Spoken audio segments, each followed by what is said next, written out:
السلام عليكم البنات، كي دايرين؟ لاباس عليكم؟ رجعت معاكم اليوم في فيديو جديد. في هذا الفيديو هذا غادي نحضروا مع بعضياتنا بعض التحضيرات الرمضانيه اللي كتكون قبل من شهر رمضان. الله يدخلوا علينا بالصحه والسلامه، ولا مفاقدين ولا مفقودين ان شاء الله يا ربي. المهم، كما كتشوفوا معايا عندي هنايا عده من التفريزات او التحضيرات. حاولت ما امكن البنات نعطيكم غير داكشي الضروري اللي ممكن تحتاجوه لابد، او الحاجه اللي غادي يقدر تكون عندكم في الثلاجه وتخسر، حيت البنات ما بغيتش نخزن بزاف في الفريغو. انا ضد هذه الفكره اصلا، حيت اصلا اول حاجه باقي كلشي غالي، ثاني حاجه ديك مده طويله في الفريغو راه غير كيضيع الصراحه وكيمشي له حتى الفيتامينات ديالو. المهم على بركه الله ندخلوا في الفيديو ديالنا. عندي البنات هنايا هاد الكرموس، هذه الكحله، هاد الشريحه، هذه الكحله راه قليل اللي كيدخل عليها وهي بنينه البنات، وفي نفس الوقت كتكون شويه رخيصه على هذيك البيضه، وفيها فيتامينات اكثر من البيضه القيمه الغذائيه ديالها. المهم البنات كما شفتوا معايا في لا فيديو هذيك راه كانت عندي كتفور، يعني هكا في الكسكاس فوق الماء على عافيه متوسطه. ها هي البنات هنايا راه كنغسلها بطبيعه الحال، كنجيبها وكنغسلها مع شويه ديال الملحه، كنخليها مرقده في البانيو او في شي سطل هكاك واحد 5 دقائق مع شويه ديال الملحه. كنغسلها ونديرها في الكسكاس ونرش عليها شويه ديال الزعتر غير باش كيعطيها داك النكهه، وكنديرها فوق الكسكاس تفور. من بعد ما كتفور البنات كنحطها هكا فوق زويف وكنخليها حتى كتبرد.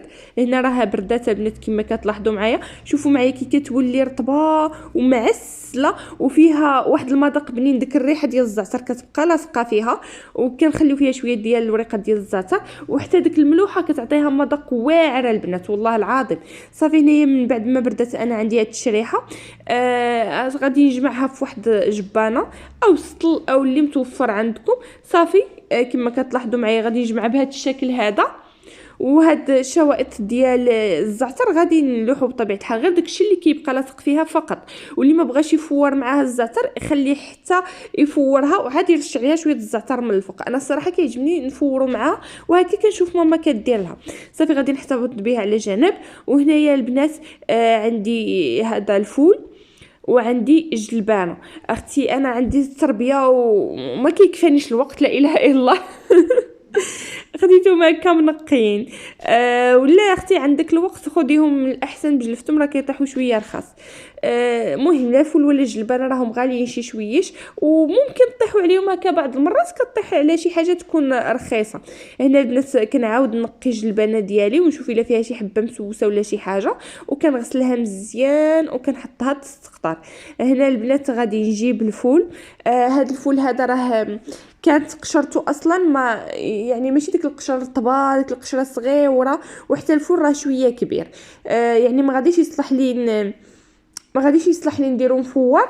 لذلك البنات انا هانتوما شوفوا معايا كيف كنديرلو، كنحيد له شويه من داك الطفير الكحل اللي كيكون الفوق، او ديك الجليفه الكحله اللي كتكون الفوق كنحيد له منها واحد شويه، وكندير فيه واحد تقيبه بالموس هكا تقبه، كندخل الموس حتى لداخل بهذه الطريقه هذه.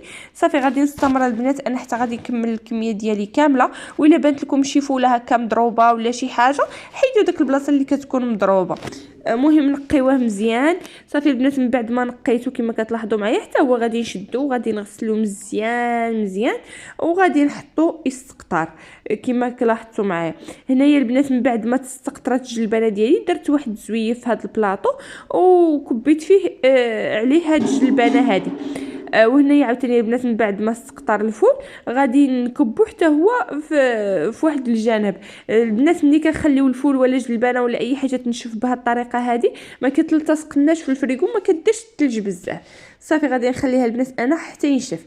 هنا من بعد ما نشف لا الفول ولا الجلبانه غادي نجمعهم في البلاستيك. عندكم ديك البلاستيكات ديال الفريغو اللي كيتسدوا غادي يكون افضل، سينو اختي ديروا غير بلاستيك عادي كما غادي ندير انا، او ديروه في الطويصات في الفريغو.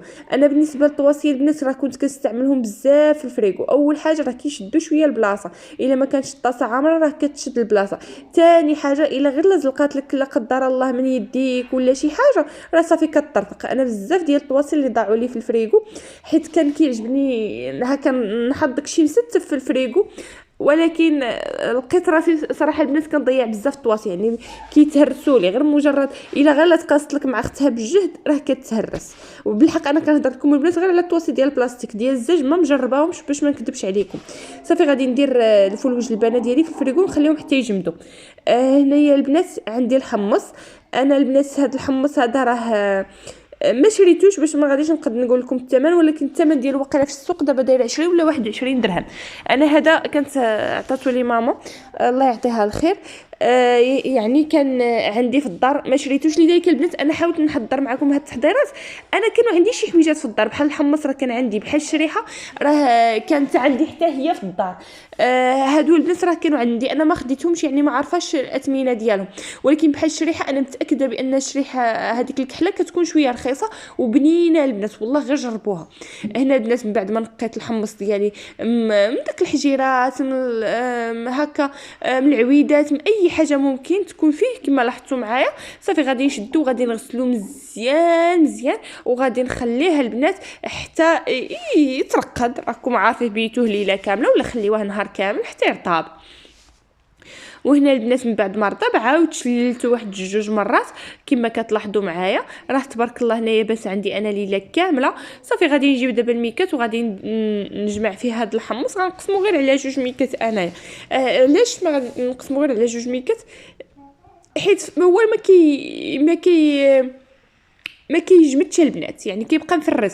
بغيتو حتى هو تطلقوه فوق الزيف وخليوه حتى ينشف طلقوه، ولكن انا واخا ما كنطلقوش راه كيبقى مفرز، هو راه ما كيجمدش.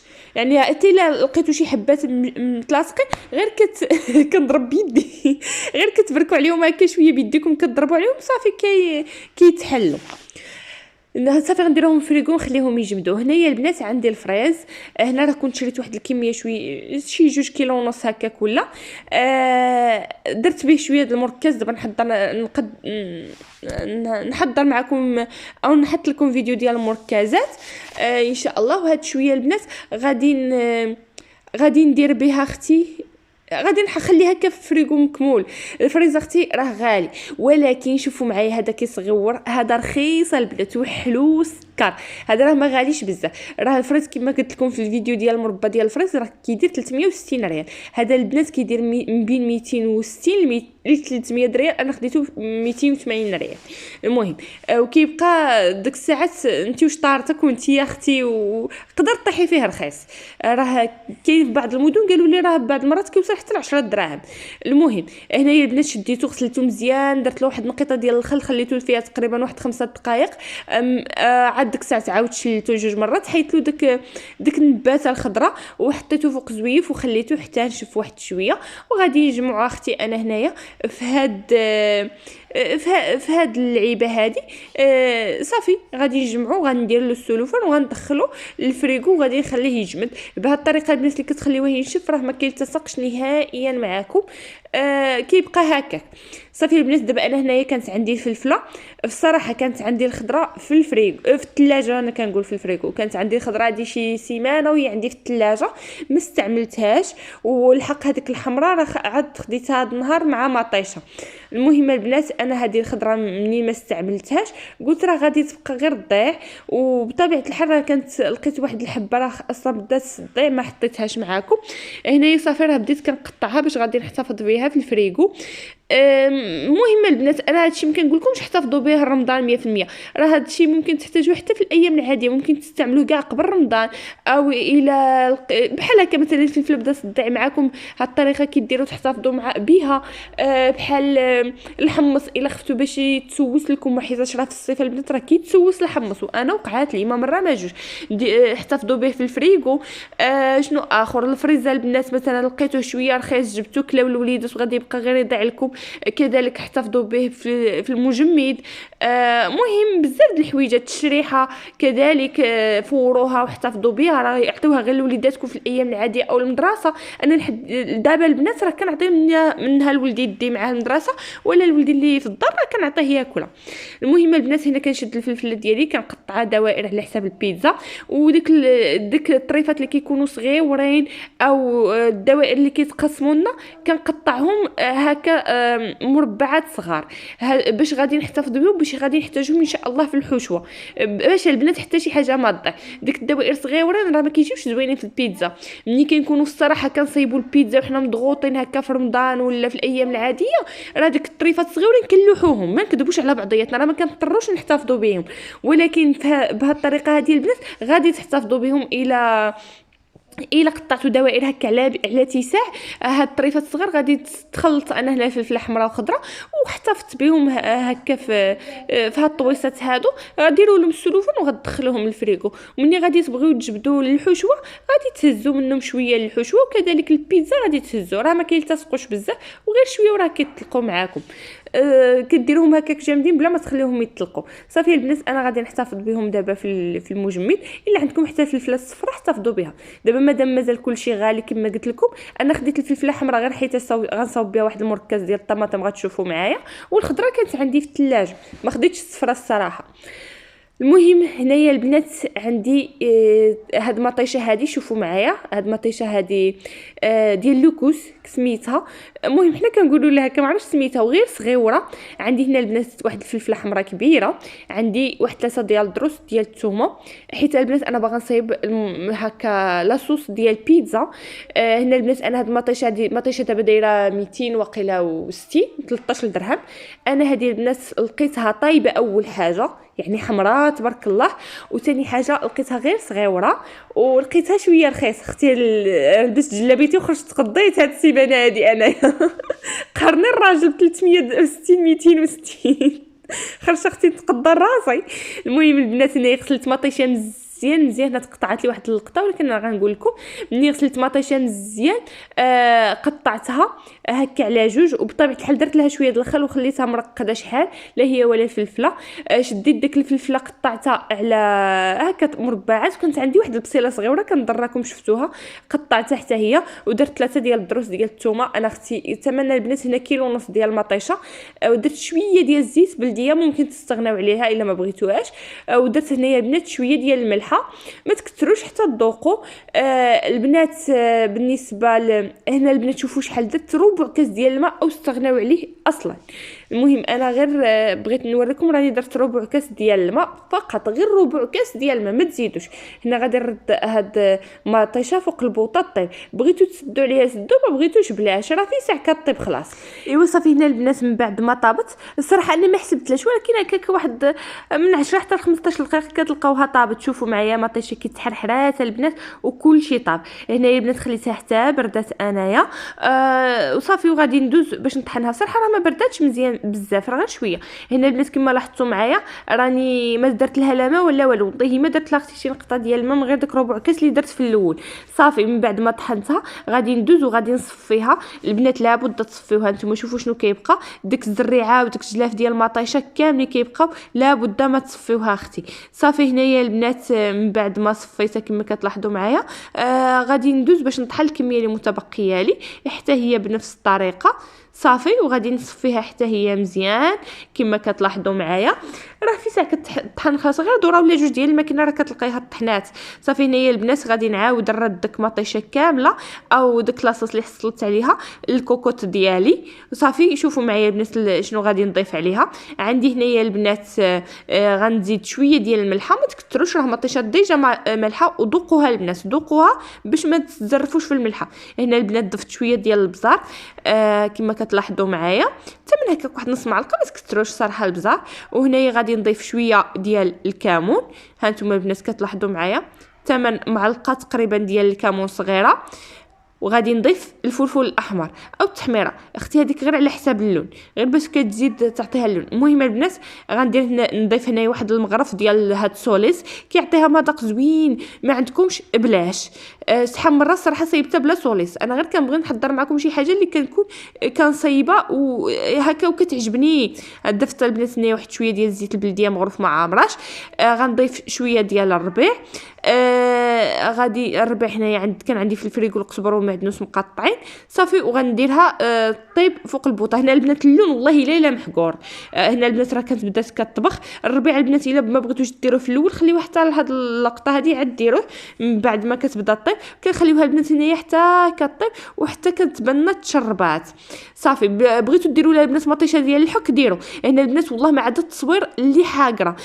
كما كتشوفوا معايا راه بدا يعني راه اللون مغلموق على هكا. المهم غتجربوها ان شاء الله وغادي يبان لكم. انا البنات راه ما ضفتلاش مطيشه د الحك، كنحاولوا ما كان نبعدوا على داكشي المعلب. هنايا البنات جبت هاد القريعه وجبت هاد الطويصات هادو صغار وصافي كيكونوا ديجا عندنا مغسولين مزيان وهذا مغسولين ومعقمين. وهنايا البنات راني عمرت داك الطويصات وغنقول لكم اختي فاش ممكن تحتفظوا بها وما تخافوش عليها. هادو البنات هاد الطويصات ديال الجبن كما قلت لكم، هاد داكشي ديال البلاستيك والله الا كيتهرس في الفريغو، ويعني ماشي كيتهرس بوحدو، الا قصتيه مع خوه كيتكسروا ولا حتى الزاج ردوا معاه البال في الفريغو، يعني خصكم تحطوهم بعنايه. هادوك الطويصات البنات ديال الرايب راه زوينين، غير ديروا له مزيان السلوفان فوق منه. والمهم انا صراحه كانت عطاتهم لي مرت لوسي، كنت لقيتهم عندها وانا نقول لها عطيني عافاك راني غادي نحتاجهم في لاصوص طوماط. المهم اختي هادو هما التفريزات ديال رمضان او التحضيرات اللي صايبنا. كما كتشوفوا معايا عندي هنايا البنات هاد الفريز ممكن تطحنوه بالعصير او تحضروا به بزاف ديال الحويجات، ان شاء الله دابا نحضروهم مع بعضياتنا. هاد لاصوص طوماط راه والله العظيم اختي، هاد لاصوص بيتزا ماشي صوص طوماط، هاد لاصوص بيتزا والله العظيم اختي اللي كتجي مغموقه على هكا. وشوفوا معايا القوام راها ثقيله، كتخليوها نتوما كيف كتبغيوها تكون في لاصوص تخليوها صافي. هذه هي لاصوص ديالي اللي حضرت تبارك الله راه طيحات كما شفتوا معايا في الاول، غير انا هادشي اللي حطيت معاكم. وهنايا البنات هاد الشريحه ديالنا هذه دابا راه دازت عليها تقريبا شي اسبوع باش محضراها. كما قلت لكم انا راه ما حضرتش كلشي في دقه واحده الصراحه، غير حاولت ما امكن نعطيكم افكار وصافي. شوفوا معايا اختي كي معلكه وكيف كتجي معسله من الداخل كما كتلاحظوا معايا صافي. وهذا ورخيصه البنات كما قلت لكم. هاد الشريحه كتكون وفي نفس الوقت بنينه وكيحماقوا عليها الاطفال، يعني ماشي بالضروره هذيك البيضه كتكون شويه طالعه في الثمن في رمضان.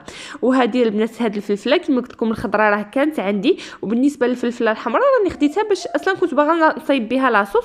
وداكشي اللي كيشيطنا البنات اللي الاغلبيه كيبقى غير يتلح راني قطعته طريفات صغيورين ان شاء الله غادي نحتاجوهم في الحشوات. هنا البنات هاد الفول دابا نحضر معكم ان شاء الله الفول المدمس كيجي بنين البنات وخاطر كيحماقوا عليه. وهذه الجلبانه وهذا الحمص ديالنا كما كتلاحظوا معايا البنات راه داكشي كيبقى مثرد وما كيتكبتش صافي. البنات كيكون هذا هو الفيديو ديالي ديال اليوم، كنتمنى ينال الاعجاب ديالكم. وكما قلت لكم البنات حضروا نتوما داكشي اللي عندكم ماشي هادشي اللي عطيتكم انا هو باش غادي ديروه. بالنسبه للجلبانه اختي راه فين ما تلقيها رخيصه خديها.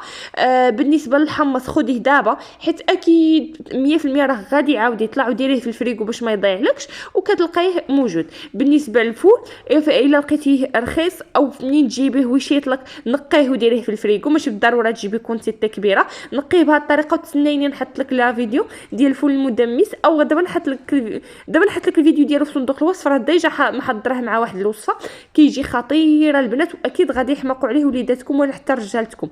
والفراز والفلفله وداكشي راه بلا ما نحتاج نقول لكم، ولا صوص طوماط اكيد غتحتاجوها. خليو لي البنات لي لايك ولي كومونتير بزاف فضلا وليس امرا حبيبتي. وطبيعه الحال ما تنسايش الا كنتي اول مره تزوري القناه تشتركي وتفعلي الجرس باش يوصلك كل جديد ديالنا، وبارطاجي عافاك الفيديو ديالي مع الاهل والاحباب ديالك في مواقع التواصل الاجتماعي. بقى نقول لك باي باي، بوسه كبيره ليكم، ما تنساونيش بلي كومونتير حبيباتي. باي باي.